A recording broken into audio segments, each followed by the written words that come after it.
Remember. Wonderful. It told me it's being recorded, so I'm going to take its word. All right. So I'd like to welcome Dr. Tracy Inman. Hello, Dr. Inman. Hello. Dr. Inman has devoted her career to meeting the needs of young people, especially those who are gifted and talented. She's taught both the high school and collegiate levels, as well as in summer programs for gifted and talented youth.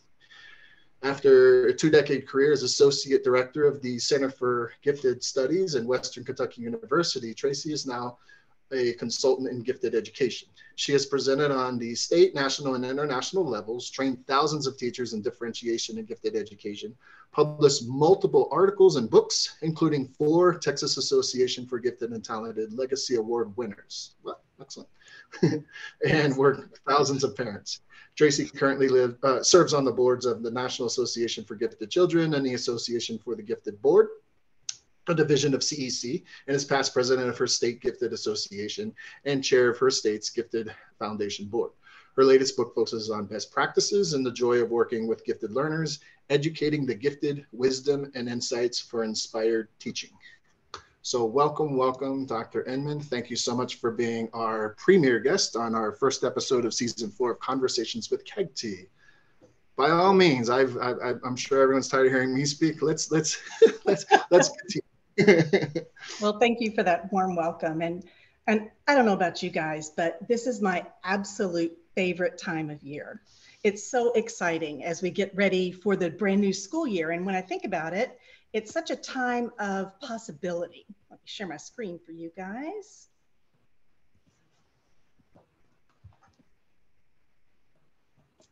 Okay, there we go.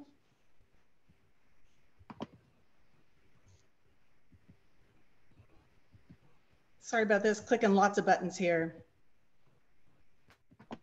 Hopefully, there we go. Okay, as I said, it's such an exciting time at the beginning of the school year. To me, there are just so many possibilities, so many unknowns, so many emotions come at this time of year too. I think the first emotion that I tend to feel is just excitement, because it's a time of brand new beginnings. There's an excitement in meeting new kids and working with teachers and developing even deeper rapport with folks that you already know. It's also a time of nervousness for a lot of us. Maybe it's the first time you've taught the class you're going to teach, or the first time you've had this group of students as far as grade level is concerned. Maybe you've got new curricula. It's all a little, because of the unknown, it can make you a little nervous. And in total honesty, it can also bring anxiety. And even though I don't have a classroom that I'm getting ready to start in a few days, I'm already having those dreams, those anxiety dreams. I don't know if you have those. Typically, one is where I show up to school to teach. I was a high school teacher, and I have my pajamas on. And when I look at him, I'm thinking, okay, so it's a nightshirt. Maybe I can pretend like it's a dress if I put ribbon around it. I'm trying to do all this problem solving, and I'm thinking, but I can't write high on a whiteboard or anything because it'll lift up, crazy dreams. Last night, I even had a dream that I walked into a classroom totally ready to teach. I'd gotten the classroom already. Everything was off the walls. There were no textbooks. There was nothing to teach with, no curricula. And I had 10 more students than I had desks. So how's that for anxiety? But when I think about anxiety, I think most of it kind of stems from not being able to meet my expectations. Will I be able to do what I want to do this school year with my students? Will I be able to lead my students to the expectations that I have for them and that they have for themselves? So anxiety is part of those emotions. Another emotion that comes into play for me is anticipation. I'm anticipating brand new adventures. I'm anticipating all the things that I'm going to learn from my students. I'm anticipating differences that I can make in kids' lives. So when I think about all those different emotions, the one that springs to mind the most is just joy. And I hope that you're feeling some of that too as you get ready to start the school year, because it is a time of joy. And I think it's especially important because right now I'm full. It's been a summer of mostly rest, right, and play. So, you know, I'm full of energy. My body's full. My brain is full because I've had some stimulating professional learning experiences. Maybe I've read books about what I'm getting ready to do. I've worked on lesson plans, and I have a full heart because I love what I do. And you do too, or you wouldn't be here. And I say that with no exaggeration because I think the last few years of teaching has been by far the most challenging many of us have ever had in our careers. When you think about pandemic and strike, I mean, just all the things that have gone on, we are losing people. Look at some of the stats that came from this NEA survey. You know, 55% of us are thinking about leaving sooner than we thought we would. That's huge.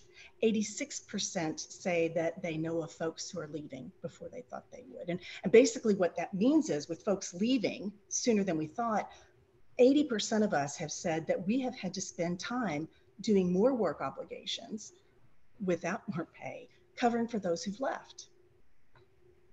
The president of NEA, Becky Pringle, when she was looking at the survey results, she commented that everywhere she went, she heard the same story from educators. And look at what those guys were feeling, what you all were feeling at the end of last year: exhausted, overwhelmed, unloved, disrespected. Now, I'm not going to have you fill the chat with all of you who agree with those, but I bet if I could see you, I'd see lots of nodding heads. Those are emotions that we felt. The Wall Street Journal concurs. One of the reports they just put out looks at over 300,000 of us have left the profession in less than 2 years. And Chalkbeat agrees that when it looked at these 8 states, it's the highest turnover rate in 5 years. Stress. This is probably how you ended last year, with your head in your hands, overwhelmed. But you stuck with it, didn't you? You knew the importance of changing the lives of children, or perhaps you were able to replenish because you knew that what you do makes a profound difference, and it does make a profound difference. So we need some positivity, don't we? We need some good things that are happening. And quite honestly, when I look at CAGT, I think, I hope you all know how lucky you are that you have this association. Nationwide, we've got states who are jealous of you guys. The conversations with CAGT, I mean, it's just amazing what you guys produce. And as Doug was mentioning earlier, there's so many different opportunities for you that I hope that you're able to use those. So I'm going to use this opportunity with you guys right now, tonight, to focus on positivity and joy, putting our heads in the right frame of mind to start the year looking at a brand new beginning, a brand new adventure. And at the end of the intro, he mentioned that my latest work is this book. And in this book, I was able to interview dozens and dozens and dozens of people all over the United States. And it was, you know, from big name folks like Joe Renzulli to a classroom teacher that nobody's even heard of, right, except for the students in that class. And I've looked at school psychologists and teacher educators and general classroom teachers, a wide range of folks. Now, they did share their bits of wisdom and strategies and tips, and you can explore that on your own if you'd like to. But my favorite part of it was those stories of joy. And that's what I'm going to share with you tonight, some of those stories. I promise the lollipop will make sense in just a few minutes. This first story comes from Wendy Behrens, and Wendy is the president of the Association for the Gifted, and she is actually the Department of Education person for Gifted and Talented in Minnesota. And what she wrote was entitled, "What We Say Matters." Kai sat near the door as if he might need a quick escape. He waited nervously for math team practice to begin. A head taller than most, he wore his hair neatly braided and clothes that were clean but well worn. I startled him, saying, "Kai, I'm glad you came today." When we divided into smaller practice teams, he looked at me as if to say, I can't do this. Kai's team won the competition that day, earning suckers as trophies. Kai stayed in the room after practice. Staring at his sucker, he said to me, "I've never won a prize in school before. I really can do math, can't I?" I followed by saying, of course you can. And so he did. After experiencing success, Kai discovered a love for learning. His attendance and grades improved overall. He stopped by my office to say hello, share a joke, or tell me something he found interesting. I lost track of Kai that fall when he entered middle school. Years later, standing in line at the grocery store, I heard someone say, "See that lady? She told Daddy he was good at math." I turned to see Kai holding the hand of a little boy. His hair was still braided, now with pressed clothes, wearing a collared shirt and tie. I later learned he became a math instructor at our local technical college. For Kai and for me, words made all the difference. And they do make all the difference. I still remember young man Chris. I had him as a sophomore in high school, and I ran into him when he's in his mid-30s in Wendy's getting some fast food, and we're chit-chatting, catching up. He's a lawyer in town now. And he goes, "Oh, Miss Inman, I got to show you something." He reaches in his back pocket, pulls out a teeny piece of paper out of his wallet. And when he holds it up, I can see my handwriting through it. I'm thinking, oh my gosh, what did I say to Chris on that piece of paper? And it turns out it was torn from a homework. And basically, well, what it said, he showed me, and it said, "Come on, Chris, we both know you can do better." Wow, what we say can make a big impact. And I still think about the bomb that one of my teachers drew on a test paper where I just totally, I mean, it was the black bomb with the little fizz and the kaboom where I didn't do so well on a test. I remember that too. Words make a difference. This next story I'm going to read to you comes from Jaime Castellano, and he's out of Florida. And his latest book is Identifying and Serving Diverse Gifted Learners, Meeting the Needs of Special Populations in Gifted Education. And his specialty with diverse learners is multi-language learners. This is Lucas. I first met Lucas when he was a 3-year-old Spanish-speaking immigrant from Venezuela. His parents enrolled him in our federal Head Start program. In the beginning, he would yell, scream, hit, kick, and attempt to run away as his parents walked him to his classroom. There were many days when I had to literally peel Lucas off his mother's leg. Eventually, though, he settled in and would greet me each day with a hug and a smile. 1 year later, Lucas was leading circle time, reading books in English to his classmates and devouring all the content his Head Start teachers provided. During his kindergarten year in his local public school, Lucas was tested for gifted education services. He was assessed by a bilingual psychologist that, surprisingly, Lucas himself requested, and he surpassed all the scores needed for eligibility. He is flourishing in his gifted education program and looks forward to what the future brings. This is a story that brings me joy and puts a smile on my face. Si pueda, yes, we can. Now, thank goodness Jaime saw the potential in Lucas. Notice that he used the word flourishing. Lucas is going to live his best life. So often, multi-language learners are never assessed for gifted education programs. They're overlooked because they can't speak the English, so it means they're probably not bright, right? There's that misconception.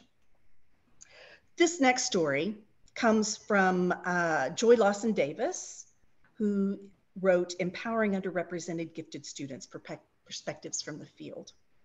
And she called her story Full Circle Joy, Intergenerational Impact of Equity and Access.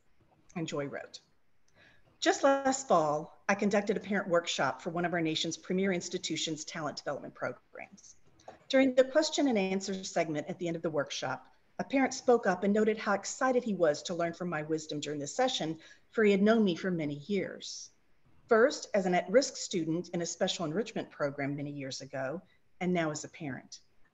This young man later revealed that I was one of a team of educators that he believed were responsible for the trajectory of his life and for his current day success." That's a powerful sentence. He was humble but proud to share that without the special program, he doubted that he would be where he is today. The program, he acknowledged, provided the equitable resources, challenging instruction, and support he needed at a critical time in his life. It was the opening of the doors of this program that enabled him to access just the tools he needed to become the highly successful businessman in Fortune 500 companies, and now be in a position at one of the nation's most prestigious institutions of higher learning. He acknowledged that I was hearing his voice and listening to his story on that afternoon brought me such sheer joy and reminded me of the priceless value of the work that I had devoted my life to for so many years. Now he acknowledged I was reaching into his home with my words of wisdom and helping him again. But this time as a parent of a highly gifted Black male child who is too often overlooked and underestimated in his daily school experience. She ends this piece with never underestimating that the right action can create intergenerational impact. And it's exactly what she did with this young man. Our next story of joy comes from Debbie Daly, and she is sharing the story of Seth, who's a young man also from an underrepresented population who feels very different from the others. Deb Daly used to be a high school science and gifted education teacher. When I began teaching in a gifted and talented program nearly 20 years ago, she wrote, I have a young boy in my class who was very shy and somewhat withdrawn. Seth's home life was different from other boys his age. He lived with his two moms in a small town where this was an anomaly, and Seth was often identified as the boy with two moms. Seth's class met 150 minutes each week with a small group of identified gifted and talented students. Students participated in various curriculum projects, including individual and group research activities, stock market research and games, inquiry-based science units, and various field trips. Seth was in my GT class for 4 consecutive years, and through that time, Seth became more outspoken, enjoyed digging into cultural projects, and made many new friends. I will never forget his two moms coming to a parent-teacher conference and telling me that the GT program changed Seth's life. He was now eager to go to school, be with his friends, and learn new things. Last I heard, Seth was excelling in a graduate program at Florida State University. The GT program may have changed Seth, but it was Seth who changed me. At that point, I realized the power of community on a shy boy who had few friends. I saw how the excitement of learning is enhanced with experiences and interest-based choices. I learned how vital gifted and talented programs are to the whole child. Wow, now we all need people, don't we? We all need that community. And that's one of the beauties, I think, of gifted services for children is that, you know, gifted kids have two sets of peers. They have the set of peers that they were born in the same year with, and those are the ones they're kind of put through school with, but then they also have intellectual peers and interest peers, and they need to have time with both sets of those. Oops, sorry. This next story is called A Slice of Pie, and it comes from a rural educator and district coordinator. She shares a story about proofreading. One afternoon, I was reading through essays a student asked me to revise for his application to a prestigious alternative high school. My eyes filled with tears while reading the one about overcoming adversity. He shared his experience of not fitting in at his new school and the agony it brought him. He wrote about his first day coming to my gifted class. Everyone was like me. Even the teacher was weird, but in a good way. That class saved my life. He explained the impact my class had made on his life. Don't discount your ability to make a difference. I'm going to repeat that line. Don't discount your ability to make a difference. One way to make a difference is by saying yes. And Justin Moreski, who was just this week named a finalist in the Kentucky Teacher of the Year competition, wrote about this one student. I always offer opportunities for independent practice. Years ago, after teaching a unit on electromagnetism, a student asked if she was allowed to make electromagnetic shoes for her independent project. Initially, she had hoped she would be able to walk up a steel I-beam, but settled on picking up copious amounts of purposely spilled paper clips in her presentation to the class. Her electromagnetic shoes were expertly planned with independent switches for each foot attached to her belt for easy access. She presented her creation to the class by creating a man on the street style performance for her classmates. Justin wrote, "This was my first clear example of giftedness that I witnessed in my classroom." Tamara Fisher-Alley out of Montana, who writes Unwrapping the Gifted for NAGC's Teaching for High Potential. She wrote about another experience with a student. Miss Fish, do I get a prize for solving this puzzle? Proved you solved it first. He lays the 9 pieces on the table. It's solved, but I don't recognize the puzzle he's returning. I have puzzles like it, but this one isn't familiar. Yet there is GT in my handwriting written on the corner of the packaging. It dawns on me. His mother, one of my former students, checked out the puzzle almost 2 decades earlier and never returned it. Here was her son, a 3rd grader, returning it. They had solved it together. 2 prizes. Now, all those stories focused on individual students. And for most of us, that's where our joy lies, right? But Julie Gann, who was the 2021 recipient of NAGC's Gifted Coordinator Award, wrote about her work on the district level. She said, "The saying hard work really does pay off rings true in my current work. Over the past several years, I've worked tirelessly with my team to instill advocacy within our district, advocacy that would ensure opportunity and access for each of our students. We have instilled this by building relationships with our faculty, district leaders, community partners. We have provided consistent procedures and communication to our stakeholders, training school level and district support staff on gifted education, and allowing for stakeholders to be part of this process has instituted an inclusive gifted educational system in our district. Creating partnerships and building relationships at each level of the educational world, I am now beginning to see the fruit of our labor. Classroom teachers are advocating, principals are advocating, and district level personnel are advocating for our gifted students to get the programming services they need on a daily basis. We still have a way to go, but to see the dismantling of the elitist stigma, albeit slowly, has been a great feeling." The last story I'm going to share with you, oops, I'm sorry, there's my puzzle pieces to go with that one. The last story that I'm going to share with you comes from Mary Kay Ritchie. And Mary Kay Ritchie is known for writing growth mindset books for educators, parents, and for students. And you know how you have some of those students, especially the gifted students, who don't follow directions because they have a better way to do things? I still remember Melissa. I was teaching sophomore honors English in To Kill a Mockingbird. And on the exam, she actually marked out her answer and wrote her own essay question, which was actually a good essay question. And I'm grading it, and it just kind of made me laugh out loud because I'm thinking, wow, she certainly has self-confidence, right? Little gutsy, but also right on target with her question. So I graded it. Next day, I pulled her aside and I said, "Let's talk about your test." And she said, "Oh, you didn't like my question." I'm like, "Well, actually, Melissa, I really liked your question. I might borrow it on the next essay exam if that's okay with you." I said, "But do you know what might have happened if you turned that in college?" And she said, "What?" The professor might have stopped grading it at that point in time and given it an F. She goes, but your question didn't show what I knew. I knew so much more than what your question asked." And I said, the professor might not care about that. So, you know, with Melissa, she learned a little bit more about social etiquette than perhaps she did about To Kill a Mockingbird on that. But I say that because Mary Kay Ritchie said, "I'm not going to follow your instructions and I want to do something else." She said, "I'm going to issue a charge." And this is what she said: "I challenge you to look at every child through a lens of potential.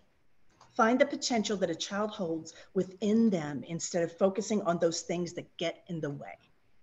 Things that can negatively influence our thinking about a child's achievement include language, behaviors, socioeconomic status, race, and special needs. Remember that test scores and grades represent a moment in time, not what the future could be for the child. So many children are under-challenged, and we must commit to nurturing the potential in everyone. Let's consider all of the possibilities and the wonderful children that surrounds us." So I believe that joy abounds. And many of those stories shared that joy. Now, I know you're familiar with Fred Rogers, but you might not be familiar with the fact that in a commencement speech he did at Marquette University, he talk to the graduates and emphasize to them that they were not sitting there by themselves. So many people had invested in them in order for them to be where they are. So I'm going to do a Mr. Rogers on you, but I'm not going to talk about the people who invested in you. Instead, I'm going to ask that you close your eyes, and I want you to think about your career in education and gifted education. And if you're a parent of a gifted child, that experience. And I want you to focus on those joyous moments. I want you to focus on the reason why you are in gifted education. And I'm going to give you an entire minute to do that. So close your eyes and think about the people who've brought you joy.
And when Fred Rogers gave those folks 60 seconds to think about the people who had invested in him, the camera panned the audience and you saw, oh, such sweet faces, soft emotion.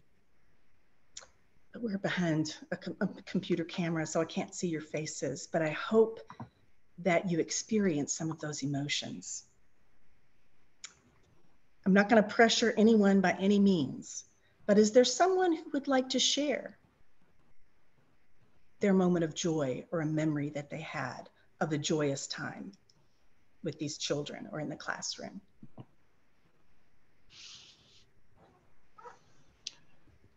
If you don't mind, Dr. Inman, I will share one.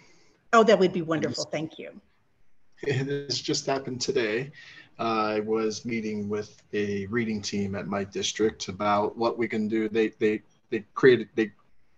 They're instilling a new reading program this year. They're rolling it out, piloting at some schools, and we were looking at differentiation and what it offers differentiation, and just having that conversation with our reading folks who are usually so focused on the deficits in reading, just to have to think about what do we do for those kids who, you know, devour reading and want to go deeper, and just like brainstorming ideas with them about how to support those accelerated kids, and not just kids who are accelerated in reading ability, but also the social emotional that can be dealt with through reading. It was just, you just see the light bulbs going off of their heads and they are so happy. It was just like a very joyful moment. So this is very timely for me. So thank you. This has been wonderful. Oh, what a score. I mean, that is beyond exciting. I can see why that is a moment of joy. And I'm sure it took a lot of work to get to that point. Yeah. Thank you so much for sharing. Would anyone else like to share? I don't know if this is part of our technical issues. My chat screen isn't loading anything. And you know what? That's totally okay. Yeah. And I hope that if you're with someone, maybe you can share that story. When you go to work the next time, maybe you can share that story, because focusing on the positivity is incredibly important. In fact, when you focus on the joy in your life, on the gratitude, things you have gratitude for, look at some of the things that can happen. This is out of the Greater Good Science Center. More satisfaction with life, better health, better sleep, less fatigue. If even 2 of those things were possible in your lives, wouldn't that be awesome? And the science and the research is even stronger when you write down those joyous moments or those times of gratitude. And look at what some of the research is showing us on this. Gratitude disconnects us from those negative emotions, and we're not ruminating on them, right? And it helps us even if we don't express it with anybody. I like that third one because it compounds like interest.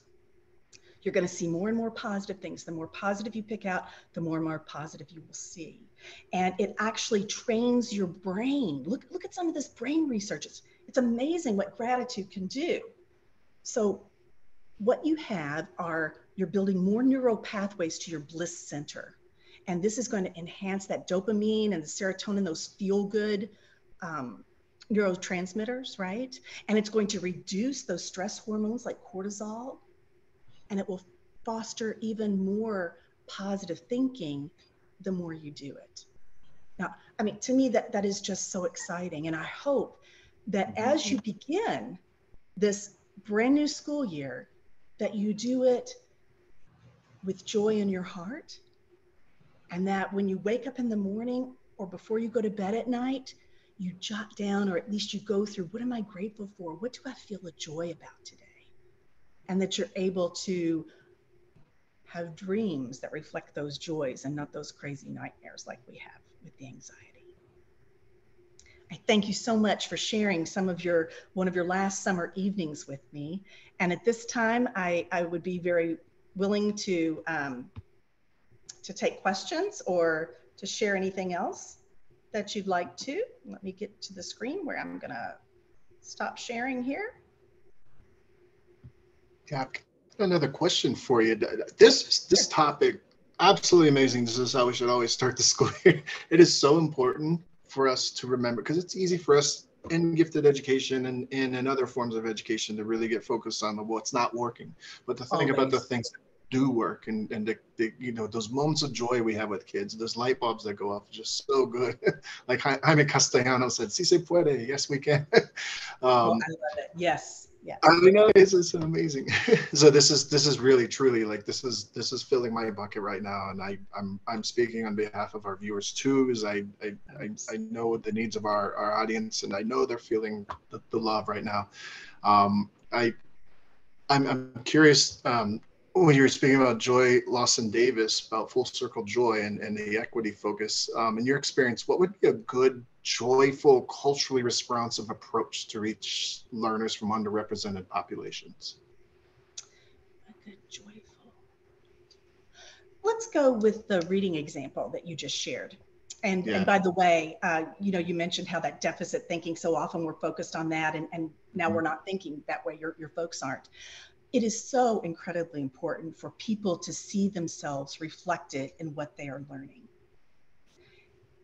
So literature is a beautiful way to do that. There are so many resources out there, and I can share some of those with you if you don't have a collection of those already, where you look at you know, indigenous peoples, people of color, low socioeconomic, multi-language learners, people with special issues. I mean, there are so many pieces of literature all across the spectrum, from, you know, primary grades to high school, that people could see themselves in. LGBTQ kids, they can see themselves, and it makes such a difference to be able to connect with that protagonist, right?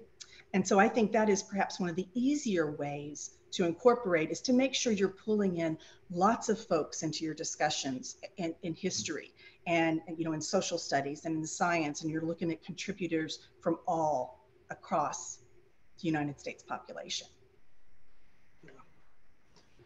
Beautiful, beautiful message. This has been so wonderful.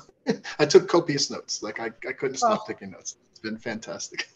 I just love it. I love starting the year on this positive note, and just thinking about, you know, this is a joyful path for us. This is something that brings our kids joy. So Dr. Inman, just thank you so much for your time today and for sharing your wisdom, and really appreciate. You've been a wonderful, perfect first guest for our season 4 Conversations with CAGT. Well, I'm excited now just rereading these stories. It's been a lot of fun for me. So thank you so much for having me, and have a fantastic school year, folks. Bring joy to others, because you're the one who's going to do it for the classroom. Thank you so much. You're welcome.